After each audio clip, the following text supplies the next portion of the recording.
வந்த பேருந்துகளை வழியிலேயே நிறுத்தி காவல்துறை கொடுத்த ட்விஸ்ட்.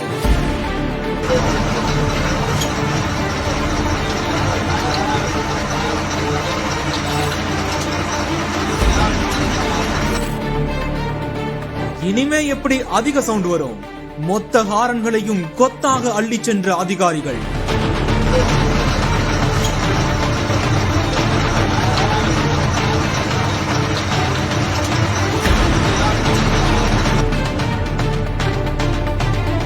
புதுக்கோட்டை மாவட்டம் ஆலங்குடியில் போக்குவரத்து விதிகளை மீறி அதிக ஒலி எழுப்பும் ஏர் ஹாரன்கள் பயன்படுத்தப்படுவதாக வந்த தொடர் புகார்களை அடுத்து ஆலங்குடி பேருந்து நிலைய போக்குவரத்து போலீசார் வாகன சோதனை மேற்கொண்டனர். போக்குவரத்து காவல் ஆய்வாளர் காந்திமதி தலைமையில் நடைபெற்ற சோதனையில் அரசு மோட்டார் வாகன விதி 119 கீழ் அனுமதிக்கப்பட்ட 91 டெசிபலை விட அதிக ஒலி எழுப்பிய 15க்கும் மேற்பட்ட தனியார் பேருந்துகளில் இருந்து ஏர் ஹாரன்கள் பறிமுதல் செய்யப்பட்டுள்ளன. அனுமதியை மீறி அதிக ஒலி எழுப்பும் ஹாரன்கள் பொருத்துவது குற்றம் என தெரிவித்த போலீசார் ஒலி மாசுபாட்டை தடுக்கவும் விபத்துகளை குறைக்கவும் இந்த நடவடிக்கை எடுக்கப்பட்டுள்ளதாக கூறியுள்ளனர். விதிகளை மீறுபவர்களுக்கு அபராதம் விதிக்கப்படுவதுடன் தொடர்ந்து விதிகள் மீறினால் வாகன உரிமம் ரத்து செய்யப்படும் எனவும் எச்சரிக்கை விடுத்துள்ளனர்.